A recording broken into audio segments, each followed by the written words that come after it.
tout le monde et soyez les bienvenus à l'épisode numéro 12 de Libre Penseur, le podcast culturel. J'espère que vous allez bien. Avez-vous passé une belle semaine? Pour ma part, elle fut assez intense. Des petites bad luck, là, dégâts d'eau, problèmes de tuyauterie, etc., etc. Mais c'est pas grave. Vous savez, ces journées-là, c'est fait pour nous faire apprécier nos beaux jours. Qu'en pensez-vous? En tout cas, on est déjà en mars, ça va vite. Ça fait un an déjà qu'on est en pandémie. Beaucoup de choses ont changé. Le monde commence à être épuisé et je m'inclus dans la situation. Entre les complotistes et les extrémistes, l'air est fucking lourde. Voilà une des raisons pour laquelle le podcast est né, pour offrir un peu de divertissement en ces temps fragiles. Et parlant de ça, j'ai pas mal de belles trouvailles à vous partager cette semaine. Donc, installez-vous avec votre café. Je vais tenter de vous faire oublier la voiture qui ne part plus, les soucis financiers, les problèmes de travailleurs autonomes ou de télétravail, l'heure sur pause ou votre entrée mal déblayée ou simplement vous faire sourire quelque part dans votre journée. Alors c'est parti, on commence l'épisode numéro 12 maintenant. Aujourd'hui, je commence avec Sam Coffey and the Aaron Long. Connaissez-vous ce band? Laissez-moi vous en parler. 3 ans après son album éponyme, le groupe rock de Toronto Sam Coffey et the Aaron Long arrive à temps pour nous offrir un 3e album dynamité d'une énergie rebelle qui risque de brasser vos tympans. Voici Real One, 11 pièces dans un rock athlétique et agitateur, avec un côté punk qui donne un coup de pied là où il faut. Avec cet album produit par Kevin Ratterman, qu'on connaît pour ses travaux avec Ray LaMontagne, Jim James, Jake Shears, Strands of Oaks, Sam Coffey and the Aaron Long propose un rock costaud entre le Bruce Springsteen, The Clash, Kiss, Rolling Stone, The True et AC/DC. Le tout tiraillé par des guitares électriques délicieuses sur des chansons ambitieuses qui racontent l'amour et la folie des grandes villes, le pouvoir de notre foi, l'engagement et l'importance d'être authentique dans un monde parfois superficiel. Coffey, avec sa voix trempée dans l'adrénaline et la colère, sonne un peu comme un mélange de jeunes Springsteen, Tin Lizzy et Bob Seger, qui soulèverait une arène entière de sa conviction contagieuse. Sur des arrangements de rock infatigables avec l'appui de synthé, de saxophone et d'orgue de Joseph Chakbazon, Sam Coffey and the Aaron Long pousse un cri redoutable dans son rock motivant et éruptif avec un côté comédie musicale pas piqué des verres. Comprenez-moi, là, ça n'a rien à voir avec une comédie musicale quétaine, loin de là. Real One, c'est un album de rock excitant avec des O et des A qui rentrent au corps et qui te crient à coups de décibels « Hey, je suis vivant! » Bordel que ça fait du bien de sortir le méchant. Puis c'est juste assez bruyant pour mettre une ambiance endiablée. Le rock est plus vivant que jamais. Fait que lève le volume, remercie-moi plus tard. Et pour tout ça, je lui donne 9,5 sur 10. Mes chansons favorites sont Back with the Gang, What This City Needs, Magic, Sounds Alright, Gates of Heaven, Lately, Spirit of the Radio et Real One. Vous écoutez Libre Penseur, l'épisode numéro 12. Merci du fond du cœur d'être là et de cocher présent à ce rendez-vous culturel, histoire de vous divertir. J'aimerais par contre vous rappeler que tous les goûts sont dans la nature et que tout se discute dans le respect. Donc, si vous avez envie de vous divertir davantage sur la plateforme, il y a YouTube qui diffuse tous nos épisodes précédents et maintenant sur la page Facebook de ARP Media. Et les autres épisodes sont tous là, fait que c'est tout à votre disposition gratuitement. Puis sinon, il y a notre page Facebook intitulée tout simplement Libre Penseur, le podcast culturel. On enchaîne maintenant avec un artiste Sherbrookerois qu'il faudra surveiller de très très très près, je vous le dis, j'ai nommé Vincent Alizé. Petite gorgée d'eau.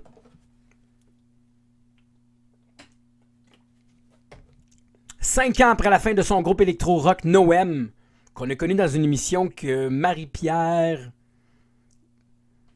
Mon Dieu que son nom m'échappe, mais c'est pas grave. En tout cas, une émission à TVA, qui s'appelait Noem, le groupe. On va recommencer ça, c'était dégueulasse. 5 ans après la fin de son groupe électro-rock Noem, 2 ans après son mini-album Deux Souffles, l'artiste sherbrookerois Vincent Vachon, alias Vincent Alizé, arrive avec un premier album qui met toute l'étendue de son talent. Je vous le dis là. Voici nos Royaumes interdits, 12 pièces dans un folk planant orchestral qui soulève des frissons jusqu'à l'épine dorsale. Tu le ressens de partout dans ton corps. L'album a été produit par l'artiste lui-même avec l'appui magistral du quatuor composé de violoncistes Marie-Philippe Lemay, du batteur Raphaël Poggetti, du pianiste Jean-François Racine, la violoniste Stéphanie Caplette et la contrebassiste Jeanne Corpato-Blache. Vincent Alizé offre des chansons qui racontent les voyages vertigineux qui procurent l'amour dans ses moments d'extase autant que dans ses moments sombres de rupture. On vit aussi les bouleversements du jeune homme qui nous font grandir et son expérience en Asie du Sud et la Thaïlande et la Cambodge. Et plus encore. Des paroles qui résonnent dans une poésie sans armure qui nous rentrent dedans comme dans des mélodies, ces mélodies cinématographiques. Lors de l'écoute de ce premier opus, on peut y entendre des influences comme Coldplay, Louis-Jean Cormier, Damon Rice, Richard Desjardins et Ludovico Einaudi. C'est une voix d'une beauté brute émouvante qui nous guide à travers la noirceur, qui apporte presque instantanément ce sentiment de plénitude, un peu comme l'effet d'un rêve. Vous savez, ces disques qui nous brisent en 1000 morceaux par sa tristesse et nous reconstruit à la fois par sa surabondance de beauté lumineuse, ben c'en est un. S'il y a un disque que vous devez mettre en boucle maintenant, là, à ce moment précis, c'est bien celui-là. Nos Royaumes interdits, c'est un album de folk chamboulant fait avec le cœur à l'est. C'est beau comme cette lueur d'espoir qui brille si fort dans sa musique. C'est éblouissant, vibrant et doux comme l'aurore. Mes chansons favorites sont Ma météore, Les nuits incandescentes, Là où l'air est si léger, Dans tes bras, Aujourd'hui, Ce qui reste de moi, Quelques lueurs, Notre beau trésor. C'est mon album coup de cœur cette semaine. Je donne 10 sur 10. C'est vraiment excellent. Ici votre autre Jocelyn Legault. Vous écoutez Libre Penseur, le podcast culturel, épisode numéro 12. Un gros merci du fond du cœur de cocher présent à ce rendez-vous culturel. Dernièrement, j'ai découvert sur Amazon Prime une série que tout le monde parlait depuis un certain temps. Ça s'appelle The Expanse. Ils sont rendus déjà à 16 saisons. D'ailleurs, il va y avoir une 6e saison, ça a été confirmé. C'est quoi au juste The Expanse? C'est une série télévisée de science-fiction américaine du type Space Opera, un peu comme Star Trek et Galactica Battlestar. Hein, ça en dit long, ça, hein? Pas pire, hein? C'est tiré de l'univers de la série des romans du même nom de James S.A. Corey. Hein? C'est diffusé depuis le 14 décembre 2015 sur Sci-Fi et sur Space au Canada. C'est quoi qui se passe dans cette série-là? C'est au 18e siècle. Le système solaire est entièrement colonisé. Et le détective Josephus Miller, incarné par Thomas Jane, né sur la station Cérès dans la ceinture d'astéroïdes, a pour mission de retrouver une jeune femme, Julie Mao. Par la suite, il s'est épaulé de sa tâche par James Holden, un second du cargo spatial Canterbury. Celui-ci est impliqué dans un accident qui va carrément exacerber les relations tendues avec la Terre dirigée par les Nations Unies dorénavant et appauvrie malheureusement en ressources. La République du Congrès martien prospère de plus en plus puissante, de plus en plus importante, et les colonies de la ceinture d'astéroïdes dirigées par la Terre et la planète Mars, dont les natifs surexploités ont rejoint le mouvement indépendantiste de l'Alliance des planètes extérieures, qui s'appelle l'APE. Ils vont bientôt découvrir que la disparition de la jeune femme est liée à une vaste conspiration qui menace également le système solaire et la survie de l'humanité. C'est une série qui est excellente, dark. J'aime beaucoup l'intensité des personnages. On embarque presque instantanément dans cette série-là. Il y a 6 saisons. Là, présentement, il y en a 5 de libres sur Amazon Prime. Allez les écouter. Moi, j'ai beaucoup aimé. J'ai été très étonné. Pour les amateurs de Star Trek, des affaires comme ça, je vous le conseille fortement d'aller voir cette série-là. Ça dure environ entre 40 et 50 minutes par épisode. Ça vaut la peine. C'est 10 à 12 épisodes par saison. Je dis ça approximativement parce que certaines saisons ont 10 épisodes et d'autres en ont 12 ou 13. Quelque chose comme ça si ma mémoire ne me joue pas de tour. Alors pour tout ça, je conseille fortement The Expanse. Il est en version française et en version anglaise. Et vous pouvez aller le voir sur Amazon Prime. Vous écoutez Libre Penseur, le podcast culturel, l'épisode numéro 12.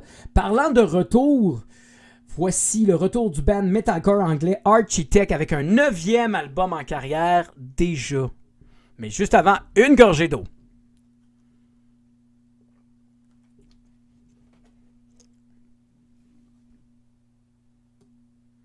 Après son excellente trilogie d'albums Lost Together, Lost Forever, suivi de All Our Gods Have Abandoned Us, et dernièrement Holy Hell, la bande de Architect est de retour avec de grandes questions existentielles sur un 9e album. Voici For Those That Wish to Exist, 15 pièces dans un mariage brutal de metalcore progressif et de hard rock puissant et mélodique. Produit de nouveau par le duo fait du batteur Dan Searle et le guitariste Josh Middleton du groupe, cet album d'Architect offre des chansons engagées sur des thèmes de l'apocalypse à nos portes, l'avenir de notre planète, et notre rôle dans la situation actuelle du monde. C'est un gros wake-up call pour l'humanité afin de se lever et lutter pour notre survie, et surtout, une tentative de sortir des limbes et focaliser sur l'énergie positive. Bon, on peut dire que depuis le premier album en 2006, Nightmare, la bande a fait du chemin pour maîtriser sa signature de machinerie lourde metalcore, pour finalement offrir de nouvelles perspectives dans les arrangements furieux de guitare électrique par Middleton qui frappe de plein fouet. Que dire de la voix de Sam Carter à toute épreuve qui continue de répandre ses états d'âme avec toute la pesanteur de ses cordes vocales qui frappent comme un bulldozer. Ajoutez à ça les batteries de Dan Searle et la basse d'Alex Holly-Dean et Adam Christensen aux guitares rythmiques, tout y est pour mettre le feu aux poudres. Cependant, ma grande surprise, Architect ose et additionne dans l'équation des sections de cordes et un peu de synthé pour son incursion dans des ballades. Fallait s'y attendre de m'emmener, là. Non? En tout cas, disons que l'une des choses les plus impressionnantes dans la 9e offrande de Architect, c'est son mandat de se surpasser, ce qui est chose réussite, je dois avouer. Pour certains, les bands vendent leur âme au diable en ce moment, et pour d'autres tombent dans le cliché limpide, vous allez me dire.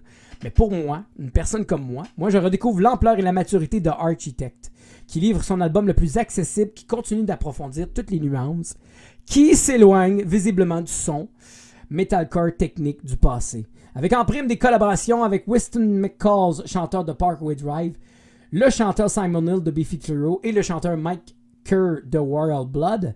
For Those That Wish to Exist, c'est l'album qui marque un nouveau chapitre pour le groupe. Puis ils n'ont pas fini de franchir de nouveaux sommets avec leur culot. Je le donne 9 sur 10. Mes chansons favorites sont Animal, Black Lungs, Dead Butterfly, Meteor, Little Wonder et Goliath. Vous écoutez Libre Penseur, 12e épisode. Jocelyn Legault avec vous au micro, en direct. Merci d'être là. Maintenant, on va parler de ma suggestion cinéma très surprenante. Je vous parle d'un film qui s'appelle Promises Young Woman. En version française, Une jeune femme pleine de promesses. C'est un film qui est poussé par un événement mystérieux et tragique de son passé. Une jeune femme cherche à se venger dans cette histoire passionnante et extrêmement divertissante. Promising Young Woman va être disponible dans pas long en format numérique dès le 2 mars et en Blu-ray et DVD et 4K par Universal Pictures Home Entertainment. Ça va sortir le 16 mars prochain. C'est un film qui résonne comme une comédie noire fascinante. Selon les dires de plein de monde, c'est un incontournable de l'année. Moi, j'ai beaucoup aimé le film. Si vous aimez les films à débilan, mais avec des scènes introspectives, langoureuses, avec des mystères, des manières de voir les choses assez glauques, moi, je vous conseille ça. C'est vraiment très, très, très bon. J'ai beaucoup aimé le film. Cependant, c'est pas un film fait pour tout le monde. Mais moi, Promising Young Woman, je trouvais ça trash, pertinent. Et dans un monde comme celui d'aujourd'hui, c'est un film qui nous fait réaliser beaucoup de choses sur la masculinité toxique ainsi que comment je pourrais dire ça, la liberté des femmes aujourd'hui. Vous écoutez Libre Penseur, le podcast culturel, l'épisode numéro 12, parlant de jeunes femmes pleines de promesses. Voici ma critique de Tash Sultana. 3 ans après son premier album Flow State qui a suscité énormément d'attentes et de succès grâce à sa pop spirituelle rythmée qui transcende une énergie musicale exquise qui m'a complètement fasciné. Après une pause afin d'exorciser l'épuisement des tournées, la pandémie mondiale et les feux faisant rage en Australie, l'artiste australienne Tash Sultana est de retour pour nous offrir un second album au rythme bouillonnant plein d'esprit. Voici Terra Firma. ce qui veut dire terre de base en latin. C'est 14 pièces faites de soul, de rock, de R&B et même de jazz funk fusionnant avec le reggae lumineux. Tash écrit et enregistre ses produits dans son studio maison sur une période de 200 jours avec l'aide de l'incroyable Matt Corby. Pour ceux et celles qui ne connaissent pas Matt Corby, c'est un chanteur soul incroyable. Dan Hum et Jérôme Farah qui ont su insuffler un peu de leur essence. Mais ne vous en faites pas, Tash Sultana n'a rien perdu de sa drive, de sa magie. Bien au contraire, c'est juste que cette fructueuse collaboration-là ne fait qu'accroître la qualité de son matériel, selon moi. La jeune femme nous offre des chansons dans une plume vulnérable et spirituelle qui raconte la santé mentale, l'amour éternel, apprendre à embrasser le présent, le libre arbitre de nos choix et bien sûr, les ruptures qui nous apprennent à se relever. Avec sa voix envoûtante, hypnotisante, la multi-instrumentiste de 25 ans puise dans ses rythmes chaleureux et hypnotiques sur des loops de guitare langoureux qui nous font reconnecter avec l'essentiel enfoui en nous. Enfoui en nous. Vous n'avez pas besoin d'argent pour être heureux. Vous pouvez être juste libre. Voilà un des messages les plus puissants de la part de Tash Sultana dans ce second album qui se canalise sur l'équilibre d'une paix intérieure, dans lequel l'artiste éblouit tout son être. Et disons-le, comme le reste du monde, à cet instant où j'écris ces lignes, elle essaie de faire rayonner l'espoir sans aucune trace de cynisme dans sa musique psychédélique, pleine de soleil, radieuse, qui colore les ondes grises de notre cerveau fatigué. Terra Firma, c'est un album ressourçant et inspirant qui crée le même effet que la vitamine D. Ça renforce notre système à chacune des écoutes pleines de soleil. C'est un album feel good qui goûte le tequila sunrise fruité et réconfortant. Mes chansons favorites sont Beyond the Pine, Dream My Life Away en duo avec Josh Cashman, Crop Circle, Maybe of Change, Coma, Greed et Let the Light In. 9,5 sur 10 pour cet album-là. Et c'est comme ça qu'on aime ça. Toujours avec votre autre Jocelyn Legault pour Libre Penseur, le podcast culturel. Je dois vous rappeler que à partir de maintenant, le podcast est libre. Il est partagé au fond sur la page du Webzine dont je collabore pour les critiques de disques ainsi les concours ARP Media. Donc, on est très content de cette belle collaboration. Et également, si vous voulez écouter tous les épisodes précédents et la nouvelle, vous pouvez les écouter en tout temps gratuitement sur la plateforme YouTube. Et pour ceux et celles qui veulent avoir une idée, un repère musical, il y a des playlists via Spotify que je vous partage et qui vous montrent quelques extraits de nos artistes dont je vous parle. Bon, je dois avouer que le prochain album que je m'apprête à vous parler, je l'attendais avec une excitation particulière. Oh oui.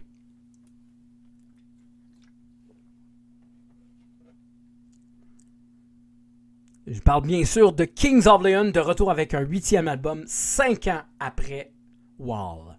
Pour certains, Kings of Leon, c'est un band pop-rock typique, s'essouffle et manque de cran. Ouais. Mais pour d'autres, c'est une machine efficace qui enchaîne les succès un après l'autre depuis sa révélation grâce à l'album Only by the Night en 2008, avec des hits comme Sex on Fire, You Somebody, etc., etc. Mais moi, je vais le dire, c'est bien plus que ça, Kings of Leon. C'est une formation qui manie le sens de la mélodie puissante qui rend addictif dès le premier coup de riff de guitare. 4 ans après Walls, les frères Followwill reviennent avec un 8e album qui promet de ne pas dénaturer son auditoire.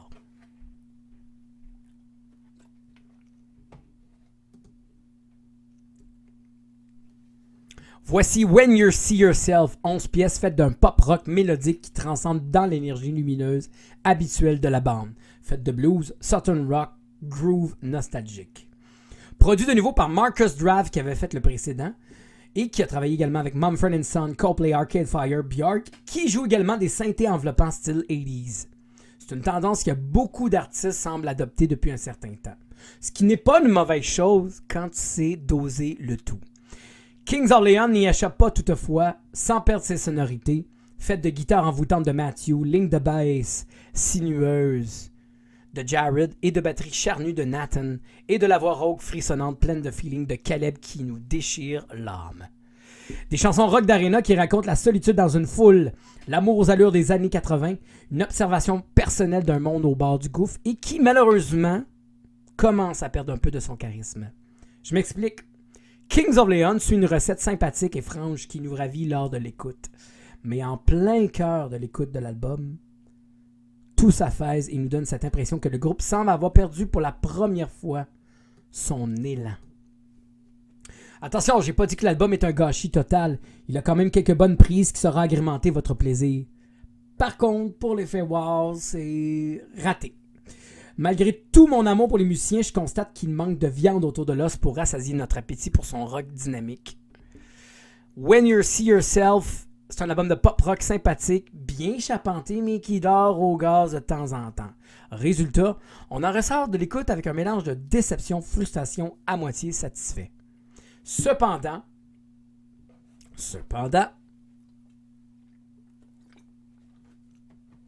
j'ai un pressentiment que le groupe rock n'a pas dit son dernier mot. Fait qu'on va suivre ça de près, mais pour ce qui est de cet album-là,